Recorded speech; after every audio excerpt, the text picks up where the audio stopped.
Brendan Fraser sat in his private jet, staring out at the golden horizon of Egypt.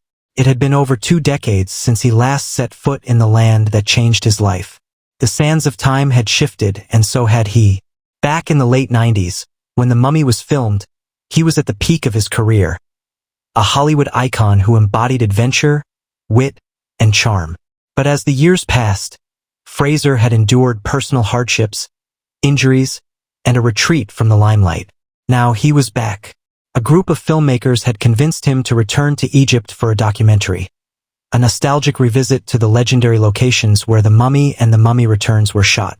The project promised to be a celebration of his legacy, an exploration of Egypt's mysteries, and an adventure in itself. But something in the pit of his stomach told him this trip would be unlike anything he had ever experienced. As his plane descended towards Cairo, Fraser clenched a small, weathered notebook in his hands, a journal he had kept during the original filming. It contained sketches, notes, and even eerie details he had jotted down about strange occurrences on set. Stories of local crew members refusing to work after sunset, whispers of curses, and a bizarre moment when a prop had inexplicably caught fire. At the time, he had laughed it off. But as he looked at the aged pages now, a strange unease crept into his thoughts. His co-star from the original Mummy films, Oded Fehr, had warned him before he left. "Brendan, there are some places in Egypt best left alone. If you visit, don't go digging too deep."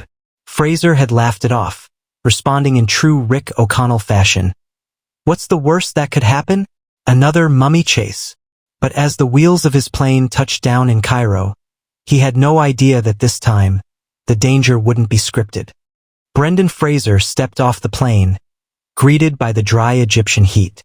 He had been here before, but something about this trip felt different. Nostalgia filled him as he looked at the sprawling city of Cairo, its buzzing streets, ancient structures, and the ever-present golden hue of the desert stretching beyond the skyline. Awaiting him was an Egyptian documentary team, led by Amir Khaled, an enthusiastic historian who had grown up idolizing the Mummy franchise. "Mr. Fraser, it's an honor to have you back in Egypt," Amir said, shaking his hand firmly. "Call me Brendan," Fraser replied with a warm smile. "Let's make some movie magic." The first stop on their journey was the Egyptian Museum in Cairo, where some of the real artifacts that had inspired the Mummy films were displayed. Fraser had visited once before during filming, but now, walking through the museum, he felt a different weight pressing upon him. The group marveled at ancient relics, pharaohs' masks, golden sarcophagi, and preserved scrolls depicting myths of the underworld. But one exhibit in particular caught Fraser's attention: an unmarked black sarcophagus sealed in obsidian. "Hey, Amir," Fraser called out. "What's the story with this one?" Amir's face turned serious. "That's something of a mystery. It was discovered near the Bahariya Oasis, the same region where The Mummy was filmed. Some say it belongs to a high priest who practiced forbidden rituals." Fraser smirked. "Let me guess. There's a curse?" Amir hesitated before answering. "Not just any curse. This sarcophagus was found sealed with an inscription warning against opening it. The last archaeologist who attempted to pry it open, well, he died in his sleep that same night." Fraser's expression changed. "You're messing with me." "I wish I was," Amir replied. "Egyptian curses may be legend, but some of them, let's just say they have a way of making people believers." As Fraser took a step closer to the sarcophagus, something unexpected happened. The museum lights flickered. The room, filled with tourists, suddenly fell into a hushed silence. A strange hum seemed to resonate from the ancient artifact, barely perceptible but unsettling. A museum curator rushed over, his face pale. "Please, Mr. Fraser, step back." Amir exchanged nervous glances with his crew. "Maybe we should move on." Fraser chuckled nervously. Okay, let's not tempt fate." Little did he know, fate had already been tempted. That night, as he lay in his Cairo hotel, Fraser awoke in a cold sweat. His dreams had been plagued with unsettling visions. A shadowy figure standing in the sands, whispering his name. A voice, ancient and deep, echoed in his mind. "You have returned, but should not have. The adventure was only just beginning. Brendan Fraser woke up gasping for air, his heart pounding like a war drum. He sat upright in his hotel bed, the eerie whispers from his dream still echoing in his mind. The room was dark, save for the faint glow of the city lights outside. He reached for the bottle of water on his nightstand, trying to shake off the unease. It was just a dream, he muttered. Just a dream. But was it? A sudden knock at the door made him jump. He took a deep breath before opening it. Amir stood there, looking just as rattled as he felt. Brendan, Amir whispered. We need to talk. Fraser frowned and let him in. What's going on? Amir hesitated before answering. Something strange happened tonight. The museum's security cameras picked up an anomaly near the black sarcophagus. A shadow moving on its own. Fraser exhaled sharply. You think it's connected to what I saw? Amir gave him a long look. What did you see? Fraser hesitated. He wasn't the type to believe in the supernatural, but something about the dream had felt too real. A man, he admitted. Or something like a man. Standing in the desert, whispering my name. Amir's face went pale. You need to be careful, Brendan. If there's one thing I've learned, it's that Egypt's past is never truly buried. Fraser chuckled uneasily. That sounds like a great tagline for the Mummy 4. Amir didn't laugh. The next morning, their convoy set out for their next filming location, the ruins of Hamunaptra. Though the city in the Mummy was fictional, it was inspired by real lost cities, buried deep within the sands of the Sahara. Their destination was the Dakhla Oasis, a site of ancient tombs and myths. As their SUVs roared through the desert, Fraser gazed out at the endless dunes. The land seemed untouched by time, the same golden waves he had seen 2 decades ago while filming.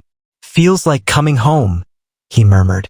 After hours of driving, they finally reached a desolate valley surrounded by towering rock formations. It was here that the locals believed a forgotten tomb lay hidden, one that had never been fully excavated.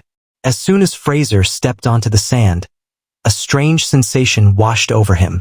The wind picked up, swirling around his feet, whispering through the canyons. Then, without warning, boom! A loud, rumbling sound erupted from beneath them. The ground trembled violently. Amir shouted something in Arabic as the crew scrambled for cover.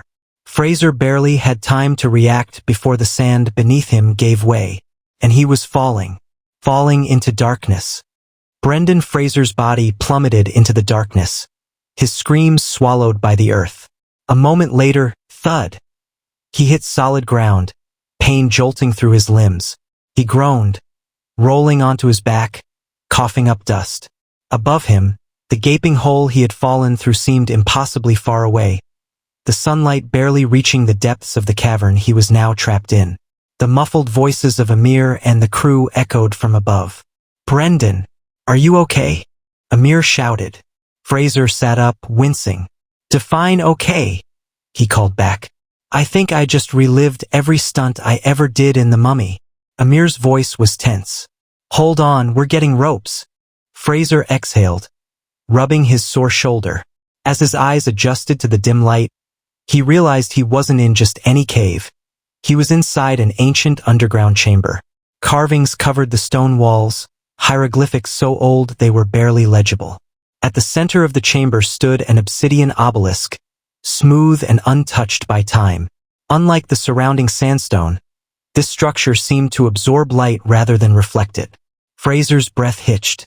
He wasn't an archaeologist, but he'd spent enough time on set studying Egyptian myths to know one thing. This wasn't supposed to be here. He got to his feet, dusting himself off.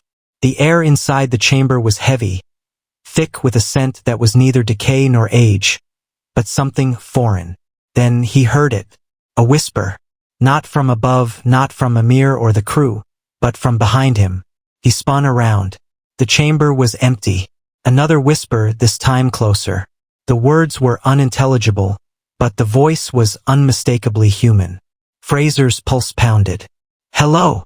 No answer. He took a hesitant step forward, his boots crunching against the ancient stone floor. The whispering continued, weaving through the chamber, growing in intensity. It wasn't a single voice anymore, it was many. His eyes darted to the obelisk. The air around it seemed to shimmer. And then, as he reached out, boom! A powerful gust of wind burst from the obelisk, knocking him backward. The torches from above flickered wildly as the walls trembled. From the depths of the shadows, a figure emerged. Draped in tattered burial robes, its face hidden beneath a decayed mask, it stepped forward. Fraser's breath caught in his throat. He wanted to run, to scream, but his body wouldn't move. Then the figure spoke. Not in modern Arabic, not in English, but in ancient Egyptian. And somehow Brendan Fraser understood every word. You should not have come. Above him, Amir shouted, Brendan, we're sending a rope. Hold on. But Fraser's world was no longer connected to theirs. He stood frozen as the figure lifted a skeletal hand, and reality itself began to unravel. Brendan Fraser stood paralyzed, his breath shallow, his mind racing. The figure before him wasn't just a hallucination or a shadow. It was real, and it had spoken to him in a language he shouldn't have been able to understand. The chamber grew darker, the flickering torchlight from above barely reaching him. The whispers intensified, growing into a deafening hum that vibrated through his bones. Then, without warning, the figure lunged. Fraser stumbled back, instinct kicking in, but before the apparition could reach him, a blinding flash of light erupted from the obelisk. The chamber quaked violently as the figure let out a horrific, guttural wail. Its form flickered like smoke caught in a storm, writhing in agony before vanishing into the darkness. And then silence. The whispers stopped. The air, once thick with tension, grew eerily still. Fraser gasped for breath, his heart hammering. Brendan, grab the rope. He turned to see Amir lowering a rope from above. Without hesitation, Fraser stumbled forward, gripping it with all his strength. His arms burned as he climbed, his legs shaky. As he neared the surface, strong hands pulled him up, dragging him onto solid ground. Amir knelt beside him. Are you okay? What happened down there? Fraser sat up, his hands still trembling. He looked back at the hole, the darkness below seeming to pulse with an unseen force. There was something down there, he panted. Something ancient. Amir's eyes widened. You saw something? Fraser nodded. Not just saw. It spoke to me. The entire crew fell silent. One of the local guides, an elderly man who had been quiet the whole trip, suddenly muttered something in Arabic. Amir paled at his words. What did he say? Fraser asked. Amir swallowed hard. He said, You have awakened the one who was never meant to rise. A chill ran down Fraser's spine. We need to get out of here, Amir continued. Now. The crew wasted no time, hastily packing up their equipment and moving away from the ruins. The SUVs roared to life, kicking up sand as they sped away from the site. Fraser sat in the back seat, staring out at the receding ruins. His heart was still racing, but his mind was fixated on one terrifying realization. That wasn't just a ghost. That was something older than ghosts, something that had been waiting, and now it was free. The drive back to Cairo was tense. The desert, once mesmerizing and golden, now felt ominous, like a vast, watchful entity. Brendan Fraser sat in the back of the SUV, staring at the receding dunes, feeling an unsettling weight pressing down on him. No one spoke for the first hour. Finally, Fraser broke the silence. Amir, what did that old man mean? Who, or what, did we awaken? Amir hesitated before answering. There are stories, legends passed down through generations. You know how every pharaoh had a high priest, right? Fraser nodded. Like Imhotep. Amir glanced at him. Yes, but Imhotep was recorded in history. The one you encountered? He wasn't. Fraser frowned. What do you mean? Amir took a deep breath. In the time of Seti I, there was said to be a forbidden priest, a man so feared that even his name was erased from history. He was not merely a high priest. He was a keeper of secrets, a master of rituals that defied death itself. They say he dabbled in the darkest magic, things that even the gods rejected. His followers called him Nefer-Ka-Anu, which roughly translates to, he who walks beyond the veil. A chill crept up Fraser's spine. And let me guess, he didn't die peacefully in his sleep? Amir's grip tightened on the steering wheel. No. The ancient texts say the pharaoh ordered him entombed alive in a chamber sealed with black stone. Just like the one you fell into. Fraser exhaled sharply. And now that chamber's open. Amir nodded grimly. And if the stories are true, his spirit has been waiting for someone to set him free. Fraser ran a hand through his hair. Great. Just great. I spent 20 years playing Rick O'Connell, and now I'm actually in a real-life mummy movie. But deep down, he wasn't laughing. The SUV finally reached Cairo, the city's bustling streets a stark contrast to the eerie silence of the desert. As soon as they arrived at the hotel, Amir turned to Fraser. There's someone I want you to meet, a scholar of ancient Egyptian curses. She might be able to help us. Fraser sighed, rubbing his temple. All right, but after that, I'm having a very stiff drink. Amir smiled dryly. You're going to need it. The meeting took place in a quiet, dimly lit study filled with ancient scrolls, old books, and the scent of sandalwood incense. A woman sat at a desk, flipping through a weathered manuscript. She looked up as Fraser and Amir entered. This is Dr. Layla Nasser, Amir introduced. She spent years studying the lost priests of Egypt. Layla stood, her dark eyes scanning Fraser with curiosity. Mr. Fraser, she said in a measured tone, I heard you had a rather unexpected encounter today. Fraser gave a tired chuckle. Yeah, you could say that. She motioned to a chair. Tell me everything. Fraser recounted the events, the fall, the whispers, the thing that had spoken to him. Layla listened intently, occasionally jotting notes in a worn leather journal. When he finished, she leaned back, her expression grave. You didn't just stumble into a tomb, she said. You trespassed into a prison. Fraser frowned. Prison? Layla nodded. Nefer-Ka-Anu was never meant to be remembered, let alone freed. His entombment wasn't just a punishment, it was a containment. If his soul has been released. She hesitated. Fraser leaned forward. What? Layla exhaled. Then he will seek a body. A vessel. Fraser felt the weight of her words sink in. And what happens if he finds one? Layla's voice was barely above a whisper. Then Egypt, no, the world, will know suffering unlike anything it has ever seen. A heavy silence filled the room. Then, somewhere in the streets of Cairo, a powerful gust of wind howled through the city, rattling windows, knocking out streetlights. And in the distance, beneath the cover of darkness, something stirred. A sudden gust of wind howled through the streets of Cairo, rattling the windows of Layla's study. Brendan Fraser and Amir exchanged uneasy glances as the lamps flickered. Layla stood abruptly, crossing the room to a tall window overlooking the city. This isn't just a storm, she murmured. It's starting. Fraser exhaled sharply. All right, let's assume Nefer-Ka-Anu is really back. What's his plan? Just start throwing plagues around? Or does he have a bigger goal? Layla turned, her face grim. He will need a vessel first. He cannot fully return without a living body. Amir swallowed hard. And what if he finds one? Layla hesitated. Then he will be unstoppable. Fraser ran a hand through his hair. Okay, so we stop him before that happens. How? Layla pulled an ancient scroll from the shelf, unrolling it carefully. The faded hieroglyphs detailed something Fraser recognized immediately, a ritual of binding. This is the incantation used by the priests of Seti I to entomb Nefer-Ka-Anu, Layla explained. It is our only hope of sealing him away again. Fraser leaned closer, his heart racing. Great. So we just read this and, poof, back to the underworld he goes. Layla's expression darkened. No. The ritual must be performed at the place of his burial, the chamber you fell into.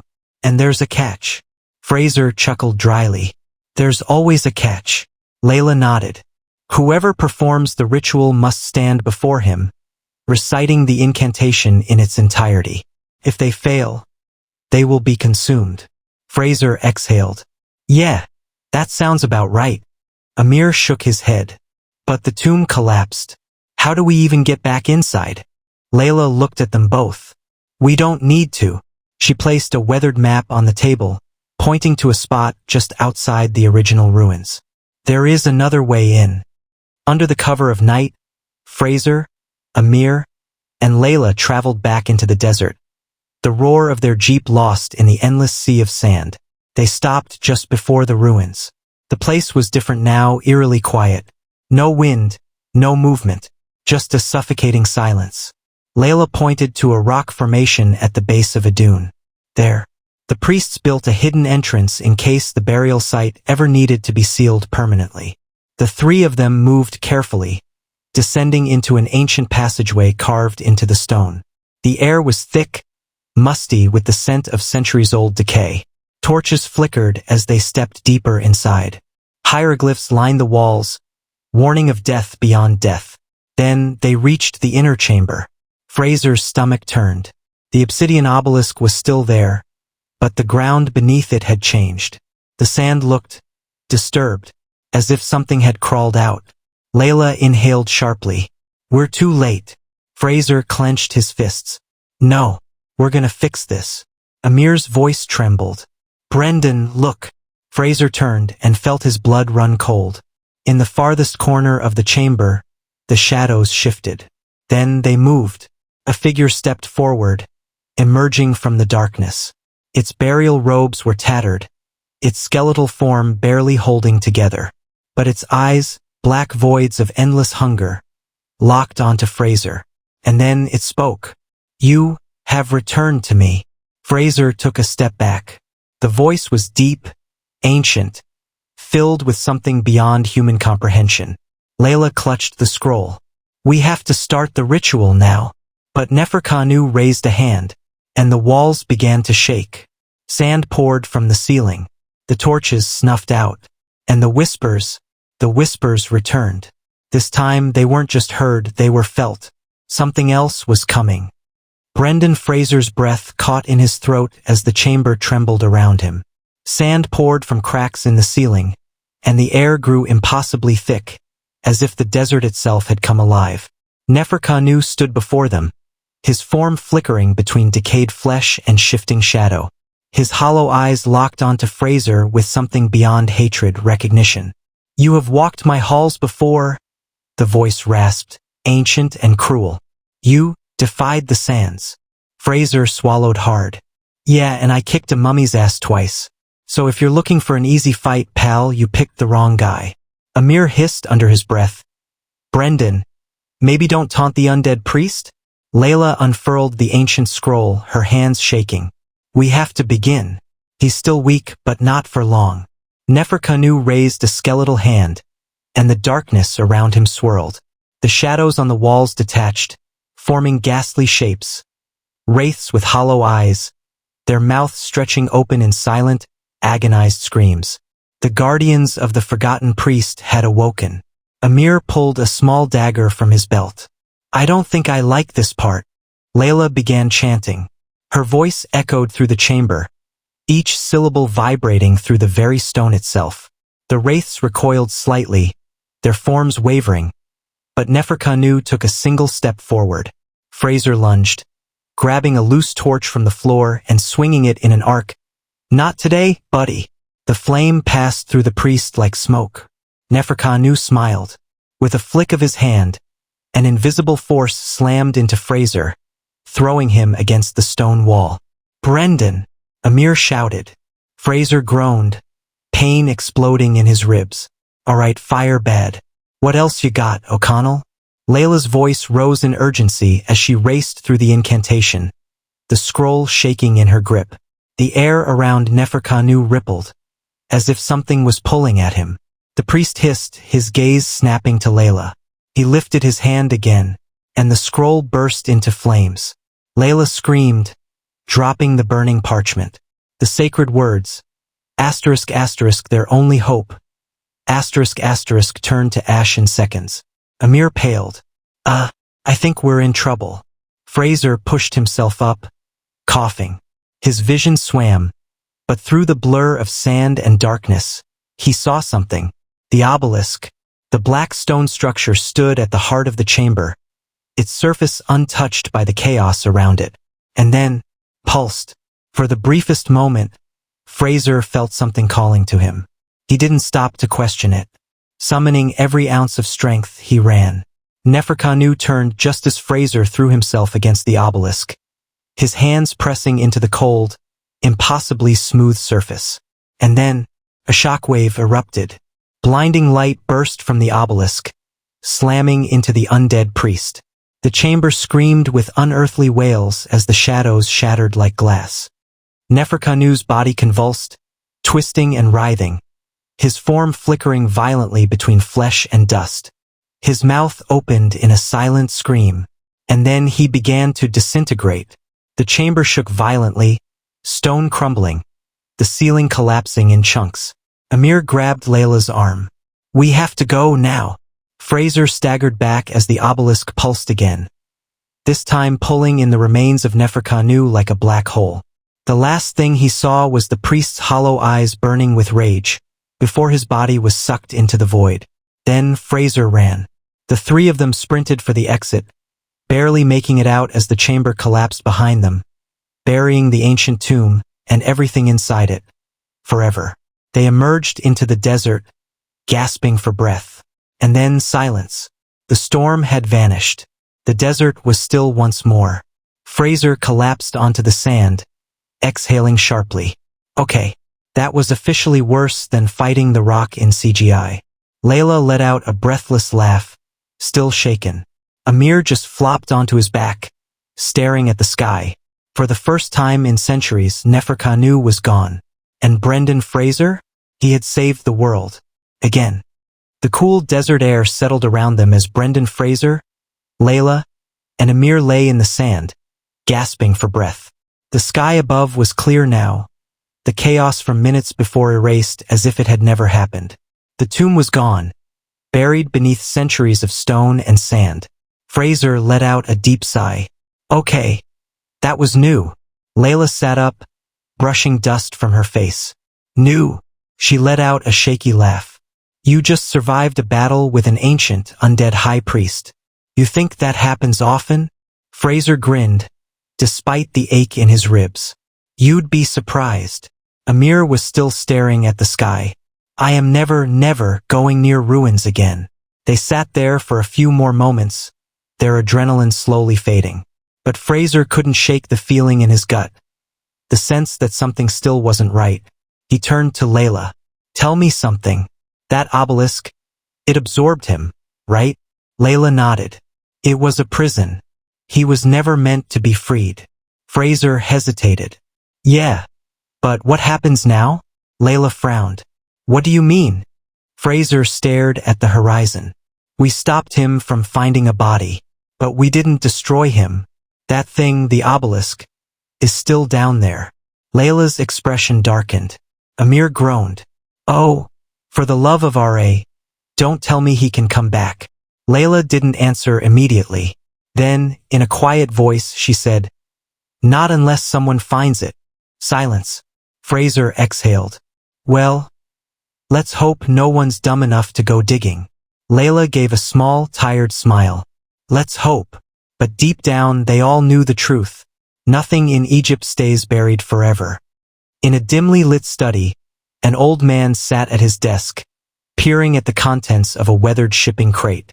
The seal on the crate was Egyptian, the markings ancient. He carefully pried open the lid.